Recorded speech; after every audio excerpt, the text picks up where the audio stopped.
Hello, എൻ്റെ പേര് Maria. അപ്പോൾ നമ്മളിന്ന് സംസാരിക്കാൻ പോകുന്നത് ഡിജിറ്റൽ മാർക്കറ്റിങ്ങിനെ കുറിച്ചിട്ടാണ്. എന്താണ് ഡിജിറ്റൽ മാർക്കറ്റിംഗ്? ഡിജിറ്റൽ മാർക്കറ്റിങ്ങിൻ്റെ സ്കോപ്പ് എന്താണ്? അതിൻ്റെ ഓപ്പർച്യൂണിറ്റീസ് എന്തൊക്കെയാണ്? ഡിജിറ്റൽ മാർക്കറ്റിംഗ് പഠിച്ചു കഴിഞ്ഞാൽ നിങ്ങൾക്ക് ഏതൊക്കെ ഫീൽഡിൽ വർക്ക് ചെയ്യാം, അതിൻ്റെ സാലറി പാക്കേജസ് എങ്ങനെയായിരിക്കും വരുന്നത്, ഇത്തരം ടോപ്പിക്സ് ആണ് നമ്മളിന്ന് ഡിസ്കസ് ചെയ്യാൻ പോകുന്നത്. So first, what is digital marketing? എന്താണ് ഡിജിറ്റൽ മാർക്കറ്റിംഗ്? അതായത് നമ്മുടെ പ്രൊഡക്റ്റോ സർവീസിനെ നമ്മുടെ ആളുകളിലേക്ക് എത്തിക്കുകയാണ് മാർക്കറ്റിംഗ് ത്രൂ, അല്ലേ? അപ്പോൾ ഡിജിറ്റൽ മാർക്കറ്റിംഗ് എന്ന് പറയുമ്പോൾ ഡിജിറ്റൽ പ്ലാറ്റ്ഫോംസ് അല്ലെങ്കിൽ ഓൺലൈൻ ത്രൂ നമ്മുടെ പ്രൊഡക്റ്റ് ആയിക്കോട്ടെ സർവീസ് ആയിക്കോട്ടെ നമ്മളതിനെ പ്രൊമോട്ട് ചെയ്യുകയാണ് ആളുകളിലേക്ക്. നമ്മുടെ ബ്രാൻഡിനെ പറ്റി, അതായത് നമ്മുടെ സർവീസ് അല്ലെങ്കിൽ പ്രൊഡക്റ്റിനെ ആളുകളിലേക്ക് നമ്മൾ എത്തിക്കുകയാണ് ഡിജിറ്റൽ പ്ലാറ്റ്ഫോംസ് വഴി. ഇതിനെയാണ് എന്ത് പറയുന്നത്? ഡിജിറ്റൽ മാർക്കറ്റിംഗ് എന്ന് പറയുന്നത്. അതായത് രണ്ട് ടൈപ്പ് ഓഫ് മാർക്കറ്റിംഗ് ആണ് ഉള്ളത്. ഒന്ന് ട്രഡീഷണൽ മാർക്കറ്റിംഗ്, ഒന്ന് ഡിജിറ്റൽ മാർക്കറ്റിംഗ്. നമ്മൾ പറഞ്ഞു ഡിജിറ്റൽ മാർക്കറ്റിംഗ് എന്ന് പറയുമ്പോൾ എങ്ങനെയാണ്? ഡിജിറ്റലി നമ്മുടെ സർവീസിനെ അല്ലെങ്കിൽ പ്രൊഡക്റ്റിനെ പ്രൊമോട്ട് ചെയ്യുകയാണ് ചെയ്യുന്നത്. പക്ഷേ മുന്നത്തെ മാർക്കറ്റിംഗ്, അതായത് ട്രഡീഷണൽ മാർക്കറ്റിംഗ് എന്ന് പറഞ്ഞാൽ പണ്ട് യൂസ് ചെയ്തുകൊണ്ടിരുന്ന മാർക്കറ്റിംഗ് ടെക്നിക്സ്, അതായത് TV ആഡ്സ് അല്ലെങ്കിൽ ന്യൂസ് പേപ്പർ ആഡ്സ് അല്ലെങ്കിൽ റേഡിയോ ത്രൂ മാർക്കറ്റ് ചെയ്യുക, ഇതൊക്കെയാണ് ട്രഡീഷണൽ മാർക്കറ്റിംഗിൽ വരുന്നത്.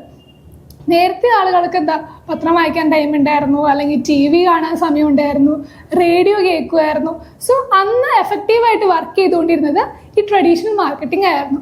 എന്നാൽ ഇന്ന് ആളുകൾ കൂടുതൽ ടൈം എൻഗേജ് ചെയ്യുന്നത് സോഷ്യൽ മീഡിയ പ്ലാറ്റ്ഫോംസ് അല്ലെങ്കിൽ ഓൺലൈൻ പ്ലാറ്റ്ഫോംസിലാണ്. സോ നമ്മുടെ മാർക്കറ്റിംഗ് ടെക്നിക്സ് മാറ്റി ഇപ്പം നമ്മൾ എവിടെയാണ് മാർക്കറ്റ് ചെയ്യുന്നത്? ഡിജിറ്റൽ പ്ലാറ്റ്ഫോംസ് വഴിയായിരിക്കും നമ്മൾ മാർക്കറ്റ് ചെയ്യുന്നത്. അതായത് എങ്കിലേ കൂടുതൽ ആളുകളിലേക്ക് നമ്മുടെ ബ്രാൻഡിനെ എത്തിക്കാൻ പറ്റുള്ളൂ. സോ ഈ രണ്ട് ടൈപ്പ് ഓഫ് മാർക്കറ്റിങ്ങിൽ നമ്മൾ കൂടുതലും പ്രിഫർ ചെയ്യുന്നത് ഡിജിറ്റൽ മാർക്കറ്റിംഗ് ആണ്. കാരണം നമുക്ക് കൂടുതൽ ആളുകളിലേക്ക് നമ്മുടെ ബ്രാൻഡിനെ എത്തിക്കണം, അവരെ എൻഗേജ് ചെയ്യിപ്പിക്കണം. ഓക്കെ, ഇനി കമ്പാരിറ്റീവ്ലി ഡിജിറ്റൽ മാർക്കറ്റിംഗ് വളരെ കോസ്റ്റ് എഫക്റ്റീവ് ആണ്. TV ആഡ്സിനേക്കാളും ന്യൂസ് പേപ്പർ ആഡ്സിനേക്കാളും ഒരുപാട് നമുക്ക് ലാഭം വരുന്നത് ഡിജിറ്റൽ മാർക്കറ്റിങ്ങിനാണ്. ആൻഡ് ഓൾസോ ഇതിൻ്റെ റിസൾട്ട് അനലൈസ് ചെയ്യാനും ഡിജിറ്റൽ മാർക്കറ്റിങ്ങിനാണ് നമുക്ക് പറ്റുള്ളൂ. ട്രഡീഷണൽ മാർക്കറ്റിങ്ങിൽ നമ്മുടെ പരസ്യം ആരൊക്കെ കണ്ടു, ആ പരസ്യം കണ്ടിട്ട് എത്ര പേര് നമ്മുടെ പ്രൊഡക്റ്റ് അല്ലെങ്കിൽ സർവീസ് പർച്ചേസ് ചെയ്തു എന്ന് നമുക്ക് അറിയാൻ പറ്റത്തില്ല. അതേസമയം തന്നെ ഡിജിറ്റൽ മാർക്കറ്റിങ്ങിൽ നമുക്ക് പ്രോപ്പറായിട്ട് റിസൾട്ട് അറിയാൻ പറ്റും. ഡിജിറ്റൽ മാർക്കറ്റിങ്ങിൽ തന്നെ പല വേരിയേഷൻസ് ഉണ്ട്.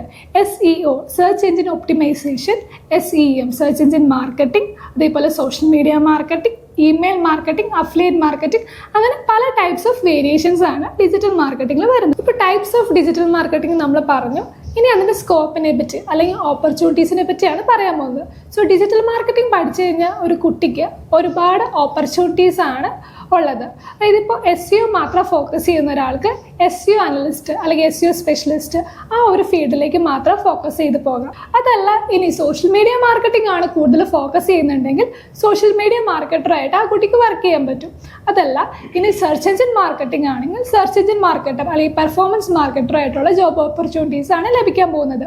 അപ്പോൾ ഈ ഒരു ഫീൽഡ്, അതായത് ഡിജിറ്റൽ മാർക്കറ്റിംഗ് പഠിച്ചു കഴിഞ്ഞാൽ ഡിജിറ്റൽ മാർക്കറ്റർ അങ്ങനെ ഒരു അല്ലെങ്കിൽ ഡിജിറ്റൽ മാർക്കറ്റിംഗ് സ്പെഷ്യലിസ്റ്റ് ആ ഒരു ഓപ്പർച്യൂണിറ്റി കൂടാതെ തന്നെ ഓരോ ഫീൽഡിലേക്ക് അല്ലെങ്കിൽ ഓരോ സെപ്പറേറ്റ് ടൈപ്സ് ഓഫ് മാർക്കറ്റിങ്ങിലോട്ട് നമുക്ക് ഫോക്കസ് ചെയ്തിട്ട് ആ ഒരു ഫീൽഡിൽ നമുക്ക് സ്പെഷ്യലൈസ് ചെയ്യാനും പറ്റും. ഇനി നമുക്ക് ഏതൊക്കെ ഇൻഡസ്ട്രിയിലാണ് ജോബ് ഓപ്പർച്യൂണിറ്റീസ് ഉള്ളത്?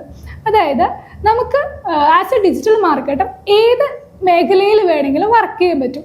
അതായത് ഇപ്പോൾ ഒരു ഹെൽത്ത് കെയർ സെക്ടറാണ് നമ്മൾ നോക്കുന്നതെങ്കിൽ ഹെൽത്ത് കെയർ ഹോസ്പിറ്റൽസിലാണെങ്കിലും നമുക്ക് ഡിജിറ്റൽ മാർക്കറ്റേഴ്സായിട്ട് വർക്ക് ചെയ്യാൻ പറ്റും.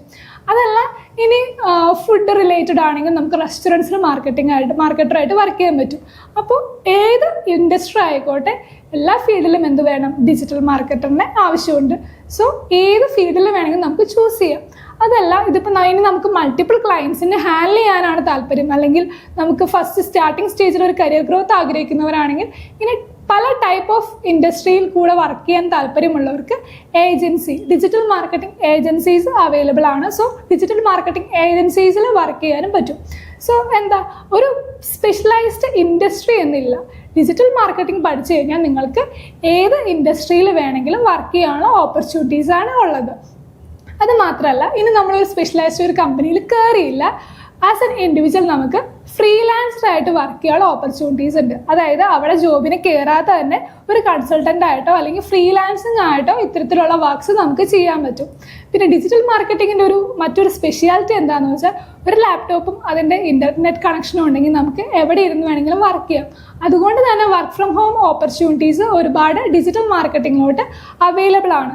ട്രാവലിംഗ് ചെയ്യുമ്പോഴും ആണെങ്കിൽ പോലും നമുക്ക് വർക്ക് ചെയ്യാൻ പറ്റും. അങ്ങനെ നമ്മുടെ ഇഷ്ടത്തിനുള്ള അല്ലെങ്കിൽ നമുക്കൊരു കംഫർട്ട് സ്പേസിലിരുന്ന് വർക്ക് ചെയ്യാൻ പറ്റിയ ഒരു ഫീൽഡാണ് ഡിജിറ്റൽ മാർക്കറ്റ്. ഡിജിറ്റൽ മാർക്കറ്റിംഗ് പഠിക്കാൻ പോകുന്ന ഒരു സ്റ്റുഡൻ്റ് ആണോ നിങ്ങൾ, അല്ലെങ്കിൽ നിങ്ങൾക്ക് ഡിജിറ്റൽ മാർക്കറ്റിംഗ് അതിനെപ്പറ്റി കൂടുതൽ അറിയാൻ താല്പര്യമുണ്ടോ? അപ്പോൾ അതിന് കുറേ മെത്തേഡ്സ് അവൈലബിൾ ആണ്. നിങ്ങൾക്ക് യൂട്യൂബ് നോക്കി പഠിക്കാൻ പറ്റും, ഗൂഗിൾ നോക്കി പഠിക്കാൻ പറ്റും. പക്ഷേ പേഴ്സണലി ഞാൻ അത് റെഫർ ചെയ്യില്ല. കാരണം നിങ്ങൾക്ക് പ്രാക്ടിക്കലി ഡിജിറ്റൽ മാർക്കറ്റിംഗ് എപ്പോഴും പ്രാക്ടിക്കലി ചെയ്ത് പഠിക്കേണ്ട ഒരു കാര്യമാണ്. സോ നല്ലൊരു ഇൻസ്റ്റിറ്റ്യൂഷൻ അല്ലെങ്കിൽ നല്ലൊരു അക്കാദമിയിൽ പോയി പഠിക്കുന്നതായിരിക്കും ഏറ്റവും ബെറ്റർ. നിങ്ങൾ ഒരു അക്കാദമി ചൂസ് ചെയ്യുമ്പോൾ എന്തൊക്കെ കാര്യങ്ങൾ ശ്രദ്ധിക്കണം? സോ നിങ്ങൾ ചൂസ് ചെയ്യുന്ന അക്കാദമിയിൽ അവർ നിങ്ങളെ കൊണ്ട് റിയൽ ടൈം പ്രൊജക്ട്സ് ചെയ്യിപ്പിക്കുന്നുണ്ടോ, അല്ലെങ്കിൽ അവർ ഇൻറ്റേൺഷിപ്പ് പ്രൊവൈഡ് ചെയ്യുന്നുണ്ടോ, ഈ കാര്യങ്ങളൊക്കെ ശ്രദ്ധിക്കണം. പിന്നെ നിങ്ങൾ ട്രെയിൻ ചെയ്യിപ്പിക്കാൻ പോകുന്ന മെൻറ്റേഴ്സ് പൊതുവെ എല്ലാ അക്കാദമീസിലും പറയുന്നതായിരിക്കും എക്സ്പേർട്ട് ട്രെയിനേഴ്സ് ആണ്. പക്ഷേ നിങ്ങൾ ജസ്റ്റ് അവരുടെ ബാക്ക്ഗ്രൗണ്ട് നോക്കുക. അതായത് നിങ്ങൾ ട്രെയിൻ ചെയ്യിപ്പിക്കുന്നതിൽ അല്ലെങ്കിൽ പഠിപ്പിക്കുന്നതിൽ എക്സ്പേർട്ട് ആ ഒരു കാര്യം മാത്രമല്ലാതെ അവർക്ക് ഇൻഡസ്ട്രിയൽ നോളജ് ഉണ്ടോ? അതായത് നിങ്ങൾ ട്രെയിനേഴ്സ് മുന്നേ ഡിജിറ്റൽ മാർക്കറ്ററായിട്ട് വർക്ക് ചെയ്തിട്ടുണ്ടോ, അല്ലെങ്കിൽ ഫ്രീലാൻസിങ് ചെയ്തിട്ടുണ്ടോ, അല്ലെങ്കിൽ അവർക്ക് ഇൻഡസ്ട്രിയൽ ട്രെയിനിങ് ഉണ്ടോ എന്നുകൂടി ഒന്ന് അന്വേഷിക്കണം. സോ നമ്മൾ പറഞ്ഞു ഡിജിറ്റൽ മാർക്കറ്റിങ്ങിന് ഒരുപാട് ഓപ്പർച്യൂണിറ്റീസ് ഉണ്ട്. അതേപോലെ തന്നെ ഒരുപാട് കോമ്പറ്റീഷൻ ഉള്ള ഒരു ഫീൽഡ് കൂടിയാണ് ഡിജിറ്റൽ മാർക്കറ്റിംഗ്. ഈ ഫീൽഡിൽ പിടിച്ചു നിൽക്കണമെങ്കിൽ എപ്പോഴും നമ്മൾ അപ്ഡേറ്റഡ് ആയിട്ടിരിക്കണം. പുതിയ പുതിയ ട്രെൻഡ്സ്, മാർക്കറ്റിംഗ് ട്രെൻഡ്സ് എന്തൊക്കെയാണെന്ന് അറിഞ്ഞിരിക്കണം. സോ ഓരോ ഓർഗനൈസേഷനിൽ നിങ്ങൾ പഠിച്ചിറങ്ങി അല്ലെങ്കിൽ അതിൻ്റെ ഇൻറ്റേൺഷിപ്പ് ചെയ്തു എന്ന് കരുതി നിങ്ങൾ ആ ഫീൽഡിൽ എക്സ്പേർട്ട് ആവണമെന്നില്ല. പുതിയ പുതിയ കോണ്ടൻറ്റ്സ്, പുതിയ പുതിയ സ്ട്രാറ്റജീസ്, പുതിയ പുതിയ ട്രെൻഡ്സ് എപ്പോഴും നിങ്ങൾ അറിഞ്ഞിരിക്കണം. അത് വെച്ചിട്ട് നമ്മൾ മാർക്കറ്റിംഗ് ചെയ്യാൻ ആ ഒരു രീതിയിലേക്ക് നമ്മൾ മാറണം.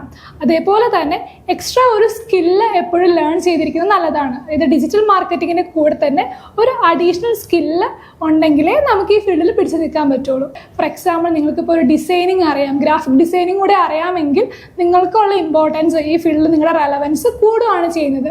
സോ ഡിജിറ്റൽ മാർക്കറ്റിംഗ് പഠിച്ചു, അതിൻ്റെ കൂടെ ഡിസൈനിങ് അല്ലെങ്കിൽ വീഡിയോ എഡിറ്റിംഗ് കൂടെ നിങ്ങൾ പഠിക്കുകയാണെങ്കിൽ എപ്പോഴും ബെനിഫിഷ്യൽ ആയിരിക്കും. മെയിൻ തിങ് എപ്പോഴും അപ്ഡേറ്റഡ് ആയിട്ടിരിക്കുക. Audi Group of Institutions, the most trusted quality training provider.